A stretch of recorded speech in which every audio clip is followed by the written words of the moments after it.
waxaan duubayaa dowladda Somaliland inay heshiiso madaxweynaheeda dalkooda dabadda iyo dalka iyo dabaddaba ay heshiiyeen ayaan duubayaa walaalayaal istaaya macaanayaal waxay yeelaysaan ismaqla oo heshiiya isdhunkada oo gacanta isqabsada baan idin leeyahay macaanayaal waxaan idin soo dhawaajinayaa inay heshiisaan isdhunkantaan walaalayaal wadashada tihiin walaalayaal istaaya gacalkiina daaya dadkiina daaya waxaan idin leeyahay dalka iyo dabaddaba ayaan u dirayaa fariintaas waan u dirayaa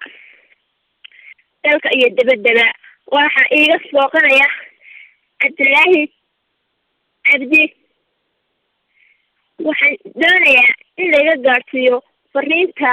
dalka iyo dabaddaba haye walaalayaal macaanayaal waan idin salaamay salaatu